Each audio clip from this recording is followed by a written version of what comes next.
Bonjour à tous et bienvenue à Catch Club. On se retrouve pour les résultats de SmackDown du 1er décembre 2023 et hier soir, Randy Orton effectuait son retour à SmackDown, on le verra à la fin du show. Et Randy Orton a dû prendre une grande décision par rapport au futur de sa carrière. Donc c'est parti, le show démarre avec Bianca Belair qui fait son entrée, elle prend le micro. Et d'abord elle fait une petite dédicace à ses coéquipières du War Games match, qu'elles ont bien entendu remporté. Mais Bianca Belair nous précise que la guerre avec Damage Control n'est pas terminée. Et du coup, dorénavant, Bianca Belair vise Io Sky, car elle veut récupérer son titre. Mais directement, Bianca Belair est interrompue par l'entrée de Damage Control, donc nous avons tous les membres, sauf la leader Bayley qui n'est pas là.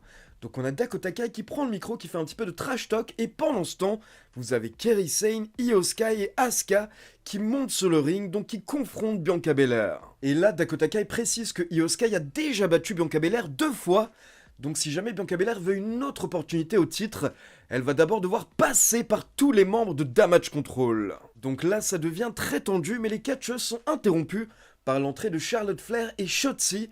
Et directement, Charlotte Flair prend le micro et elle explique que Bianca Belair n'est pas la seule, car Charlotte vise également le titre de Io Sky. Et Charlotte ajoute que personnellement, ça ne lui pose aucun problème de devoir d'abord se débarrasser des membres de Damage Control.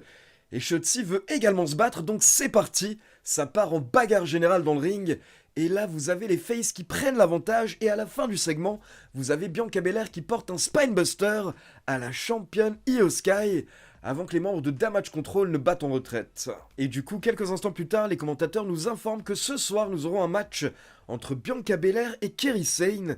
Puis on passe en coulisses, et on retrouve les membres de Damage Control qui sont mal en point, qui sont amochés, et là, elle tombe sur Bayley, et du coup, directement, Io Sky s'énerve et elle demande à Bayley mais où elle était.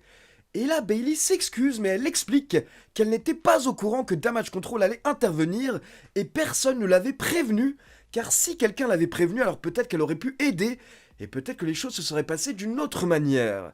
Et là, on peut voir les 3 catcheuses japonaises, Io Sky, Kairi Sane et Asuka, qui se regardent un petit peu en mode « Mais je croyais que c'était toi qui devais la prévenir, non, c'était toi, etc. » Donc apparemment, il y a eu un petit problème de communication, on va dire. Mais bon, au final, Dakota Kai intervient pour dire que c'est pas grave. Ce qui est important, c'est que ce soir, Kairi Sane a un match face à Bianca Belair, et celle qui connaît le mieux Bianca Belair au sein de Damage Control, c'est Bayley. Donc Dakota Kai dit que Damage Control apprécierait l'aide de Bayley ce soir. Donc en gros, si Bayley aide Kairi Sane, ce sera un petit peu son occasion de se racheter, vu qu'elle ne les a pas aidés au début du show. Ensuite, les commentateurs nous rappellent ce qui s'est passé la semaine dernière à SmackDown. On avait un match entre les Brawling Brutes et Pretty Deadly, et en plein match, Ridge Holland a abandonné son coéquipier, il a quitté le ring, et il a laissé Butch tout seul. Donc Butch a tenté de se défendre, mais forcément, au final, il ne pouvait rien faire à 2 contre 1, et donc il a perdu le match. Et un peu plus tard, après SmackDown, on avait une interview de Butch en coulisses, et là, Bobby Lashley est venu le voir, et Bobby Lashley a donné un conseil à Butch. Il lui a dit de se faire un nom à la WWE afin de se faire respecter. Et apparemment, ce conseil a marqué Butch, car cette semaine, on a un match entre Butch et Bobby Lashley. Les 2 catcheurs font leur entrée, mais d'abord, avant le début du match, Bobby Lashley prend le micro et il dit qu'il sait qu'il a conseillé à Butch de se faire un nom, mais il ne conseillait pas à Butch de se faire un nom contre lui. Bobby Lashley dit à Butch qu'il va le briser en 1000 morceaux, et donc il lui demande s'il est prêt. Et là, Butch répond en frappant Bobby Lashley. Et Bobby Lashley sourit, il aime ça, donc c'est parti, le match démarre. Et là, on a eu un bon petit match de 8 minutes où Butch était à fond. Il a donné tout ce qu'il pouvait face à Bobby Lashley, il a tout tenté. Donc ce n'était pas un squash match. Butch nous a même un petit peu impressionné, on va dire, face à Lashley. Mais au final, au bout de 8 minutes, Bobby Lashley a réussi à porter son spear pour la victoire. Puis on passe en coulisses dans le bureau de Nick Aldis qui est rejoint par Paul Heyman. Et Paul Heyman n'est pas content, il demande à Nick Aldis pourquoi est-ce qu'il a invité Randy Orton à SmackDown ce soir. Et surtout, Paul Heyman demande à Nick Aldis s'il avait prévenu le chef tribal, Roman Reigns. Mais là, Nick Aldis répond que non, il n'a pas pu prévenir Roman Reigns, car Nick Aldis a reçu un mémo qui l'informe que toutes ses communications avec le chef tribal doivent d'abord passer par Paul Heyman. Donc justement, Nick Aldis en profite pour informer Paul Heyman, afin qu'il puisse informer le chef tribal, et il explique que ce soir, il veut signer Randy Orton à SmackDown, car à l'heure actuelle, Randy Orton est agent libre, et Nick Aldis est prêt à offrir toute la Bloodline à Randy Orton s'il le faut, pour qu'il rejoigne le roster de SmackDown. Et Nick Aldis termine en demandant à Paul Heyman qu'est-ce que tu vas faire pour éviter ça. Et là on voit que Paul Heyman panique un petit peu, mais il répond à Nick Aldis, je vais faire tout ce que je peux, je vais faire tout ce qui est possible. Puis dans un autre coin des coulisses, on retrouve Butch pour une petite interview et forcément on lui demande s'il sait pourquoi est-ce que Ridge Holland l'a abandonné la semaine dernière. Et Butch répond que non, il ne sait pas mais il n'en a rien à faire car dorénavant il va se concentrer sur lui-même. Mais là vous avez les membres de Pretty Deadly qui sont venus interrompre Butch, ils se sont moqués de lui et au final ils ont attaqué Butch en coulisses. Puis on enchaîne avec Santos Escobar contre Joaquin Wilde car pour info, Santos Escobar en veut encore à ses anciens coéquipiers d'avoir choisi Rey Mysterio plutôt que lui. Donc hier soir, Santos Escobar nous a expliqué qu'il va se débarrasser de Joaquin Wilde et de Cruz del Toro. Et actuellement, Santos Escobar a besoin de victoires pour lui donner de la crédibilité en tant que heel. Donc justement, hier soir, il a assez facilement remporté le match en 4 minutes avec son Phantom Driver. Et après le match, il s'est acharné sur Joaquin Wilde jusqu'à l'intervention de Dragon Lee qui est venu sauver Wilde. Donc apparemment, les choses ne sont pas terminées entre Santos Escobar et Dragon Lee. Et c'est une bonne chose car leur match au Survivor Series était assez court, mais clairement c'était juste un avant-goût. Et petit à petit j'imagine que lors des prochaines semaines ils auront plus de temps pour nous montrer de quoi ils sont réellement capables. Puis on retourne dans le bureau de Nick Aldis qui est rejoint par General Manager de Raw Adam Pearce. Et Adam Pearce demande à Nick Aldis si c'est vrai, s'il compte vraiment signer Randy Orton à SmackDown ce soir. Et Nick Aldis confirme que c'est vrai. Il dit que Randy Orton est un agent libre, donc il le veut à SmackDown. Mais là, Adam Pearce explique que s'il est présent ce soir, c'est pour rejoindre Nick Aldis dans le ring un peu plus tard, car il va également tenter de signer Randy Orton à Raw. Puis on continue avec votre superstar préféré Logan Paul qui fait son entrée, et directement Logan Paul s'adresse aux haters et il leur demande « Alors, vous êtes où maintenant ? Vous êtes où maintenant que je suis le champion US ?» Et Logan Paul en profite également pour se moquer de tous les catcheurs qui sont jaloux de lui en coulisses. Puis Logan Paul nous annonce le lancement d'un tournoi pour déterminer le prochain challenger au titre US. Le tournoi va démarrer la semaine prochaine à SmackDown et il y aura 8 superstars dans le tournoi. Donc pour info, nous aurons Santos Escobar, Bobby Lashley, Dragon Lee, le retour de Karrion Kross, Austin Theory, Grayson Waller, Kevin Owens et une superstar surprise de NXT. Mais là, Logan Paul est interrompu par Kevin Owens qui monte sur le ring. Et Kevin Owens nous dit que c'est un cauchemar que d'avoir Logan Paul dans son ring. Puis Kevin Owens nous raconte que la première fois qu'il a vu Logan Paul, c'était dans une petite vidéo de 6 secondes il y a des années sur Vine. Et Kevin Owens dit qu'il lui a fallu que 6 secondes pour se rendre compte que Logan Paul est un gros con insupportable.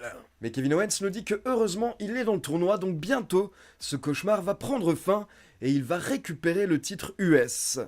Mais Logan Paul n'a pas l'air impressionné et il nous rappelle qu'il a affronté le plus grand boxeur de tous les temps. Donc Logan Paul sait ce qu'il vaut et il dit qu'il n'a même pas besoin de 6 secondes, il mettra KO Kevin Owens en 1 seconde. Mais là Kevin Owens lui précise que la boxe c'est un autre monde et là on est à la WWE. Et la WWE, c'est son monde. Mais là, Kevin Owens a été interrompu par Theory et Grayson Waller qui font leur entrée. Ils montent sur le ring et ils se moquent de Kevin Owens en disant qu'une fois que Logan Paul se sera occupé de Kevin Owens, peut-être que Kevin Owens pourra enfin arrêter de puncher les autres n'importe quand. Sauf que là, d'un coup, Kevin Owens met une patate à Theory qui tombe par terre. Et du coup, on enchaîne avec Kevin Owens contre Grayson Waller accompagné par Austin Theory pendant que Logan Paul va à la table des commentateurs. Donc c'était compliqué pour Kevin Owens car il était encerclé, on va dire, pendant le match. Et bien entendu, Austin Theory n'a pas hésité à intervenir, mais au final, Kevin Owens a réussi à surprendre Grayson Waller avec un roll-up pour la victoire. Ensuite, nous avons une petite vidéo qui nous récapitule le retour de CM Punk lors des Survivor Series et également à Raw lundi dernier. Puis derrière, les commentateurs nous annoncent que CM Punk va également effectuer son retour à SmackDown la semaine prochaine. Et pour info, ce sera un épisode de SmackDown spécial Tribute to the Troops. Donc l'épisode spécial pour rendre hommage à l'armée américaine. Puis on doit enchaîner avec Bianca Belair contre Kairi Sane, mais d'abord on passe en coulisses. On retrouve les membres de Damage Control et pour rappel, Bayley est censée aider Damage Control ce soir, mais là d'un coup, Dakota Kai dit à Bayley qu'elle n'a pas l'air très bien et Io Sky pousse Bayley en lui disant ce soir tu restes en coulisses. Donc apparemment elles n'ont pas besoin de Bayley. Et là on peut voir que Bayley n'est pas bien, elle n'est pas très contente, pendant que les autres membres de Damage Control font leur entrée. Et de son côté, Bianca Belair est accompagnée par Charlotte Flair et Shotzi. Mais du coup, avec toutes ces catcheuses autour du ring, forcément, il y a eu des interventions. Et à un moment, l'arbitre se retourne et il voit Asuka dans le ring. Donc là, l'arbitre décide de renvoyer toutes les catcheuses, face et heel, qui étaient au bord du ring, au vestiaire. Du coup, le match continue vraiment en 1 contre 1 et Bianca Belair prend l'avantage. Sauf que là, pendant que l'arbitre check comment va Kairi Sane, on a Bayley qui sort de nulle part et qui frappe Bianca Belair. Et là, Kairi Sane voit ce qui se passe, elle se rend compte que Bayley a tenté de l'aider. Donc Kairi Sane est ravie, elle est reconnaissante et elle check Bayley. Et du coup, Bayley est toute contente également car pour une fois, elle a réussi à aider comme il faut. Et d'ailleurs, pas que pour une fois, car je rappelle que Bayley a tout fait pour aider Damage Control lors des Survivor Series War Games, mais que malheureusement au final, elles ont tout de même perdu. Donc là, Kairi Sane peut prendre l'avantage, elle monte sur la 3e corde, mais au final, Bianca Belair reprend ses esprits, et là, elle se jette sur Kairi Sane, et elle la chope en position de KOD, et donc elle porte son finisher pour la victoire. Donc malgré l'aide de Bayley qui a tout tenté, au final, Damage Control a une nouvelle fois perdu, et j'imagine qu'elles vont une nouvelle fois le reprocher à Bayley. Et donc clairement, cette guerre entre les Faces et Damage Control n'est pas terminée, car la semaine prochaine à SmackDown, on aura un match entre Charlotte Flair et Asuka. Et au niveau du tournoi pour déterminer le prochain challenger au titre US, la semaine prochaine à SmackDown, nous aurons justement Dragon Lee contre Santos Escobar partie 2, et nous aurons également le retour de Karrion Kross qui va affronter Bobby Lashley. Puis on passe au main event, donc nous avons Nick Aldis et Adam Pearce qui font leur entrée, les general managers de Raw et de SmackDown. Et derrière, vous avez la vipère Randy Orton qui fait son entrée sous une méga pop. Et dès que Randy Orton est sur le ring, vous avez Adam Pearce et Nick Aldis qui se chamaillent comme des gamins, car les deux tentent de faire leur proposition à Randy Orton en même temps. Et là, vous avez Adam Pearce qui fait une grosse offre à Randy Orton en lui disant que s'il signe à Raw, alors Adam Pearce lui donnera le vainqueur du match entre Jey Uso et Seth Rollins. Donc Adam Pearce promet une opportunité au titre World Heavyweight à Randy Orton. Mais là, Nick Aldis intervient en disant à Randy Orton que s'il signe à SmackDown, alors Nick Aldis peut lui donner les personnes qui sont responsables de sa blessure, les personnes qui ont causé son absence. Mais là, d'un coup, vous avez Paul Heyman qui fait son entrée. Et Paul Heyman nous dit que ce soir, nous n'aurons pas de décision de Randy Orton, car la Bloodline va prendre la décision pour lui. Donc là, dans le ring, d'un coup, on peut voir Randy Orton qui regarde autour de lui, il panique un petit peu, et vous avez Solo Sikoa et Jimmy Uso qui font leur entrée, ils foncent sur le ring, et ils attaquent Randy Orton, ils prennent le dessus, mais d'un coup, vous avez la musique de LA Knight qui retentit, et LA Knight intervient pour sauver la vipère. Donc LA Knight attaque les membres de la Bloodline et surtout Solo Sikoa. Et vous avez LA Knight et Solo Sikoa qui retournent en coulisses pendant qu'ils se battent. Et du coup, pendant ce temps, vous avez Randy Orton qui se fait plaisir sur Jimmy Uso. Il lui porte son DDT, puis un RKO. Puis Randy Orton se tourne vers les deux general managers, Nick Aldis et Adam Pearce. Et il leur demande de lui donner les 2 contrats pour Raw et pour SmackDown. Puis Randy Orton regarde les 2 contrats et pendant ce temps on entend Paul Heyman qui dit à Randy Orton « Mais va à Raw, signe à Raw !» Il le supplie de ne pas venir à SmackDown. Donc Randy Orton regarde les 2 contrats et là Randy Orton jette le contrat de Raw et il signe le contrat de SmackDown. Donc c'est officiel, Randy Orton rejoint le roster de SmackDown. Et du coup Nick Aldis est ravi, donc il monte sur le ring, il soulève le bras de Randy Orton. Sauf que Nick Aldis ne connaît pas très bien encore Randy Orton, et il faut faire attention avec la vipère, donc Randy Orton apprécie, mais d'un coup de nulle part, il porte un RKO à Nick Aldis, et derrière il regarde un petit peu en mode « je suis désolé, mais c'est comme ça, j'avais pas le choix ». Donc c'est la fin du show, Randy Orton rejoint SmackDown et honnêtement, je pense que c'est une bonne chose pour garder un équilibre entre Raw et SmackDown. On a une très grosse tête du coup, maintenant à SmackDown et à côté de ça, Randy Orton pourra s'occuper de la Bloodline et potentiellement de Roman Reigns lors des prochaines semaines, car pour info, à l'heure actuelle, il y a plusieurs noms qui ont été évoqués en coulisses pour affronter Roman Reigns au Royal Rumble, et l'un des noms qui a été évoqué est le nom de Randy Orton, mais il y a également deux autres possibilités, et je vous parlerai de ces deux autres possibilités demain dans la vidéo news. Donc voilà, c'est tout pour les résultats de SmackDown, et maintenant comme d'habitude c'est à vous. N'hésitez pas à me laisser vos avis dans les commentaires, et dites-moi selon vous, qui va être la superstar surprise de NXT qui va participer au tournoi pour déterminer le prochain challenger au titre US. Et comme d'habitude, n'oubliez pas de liker la vidéo, de vous abonner à la chaîne et de cliquer sur la petite cloche pour être informé de la sortie des prochaines vidéos. Ciao tout le monde!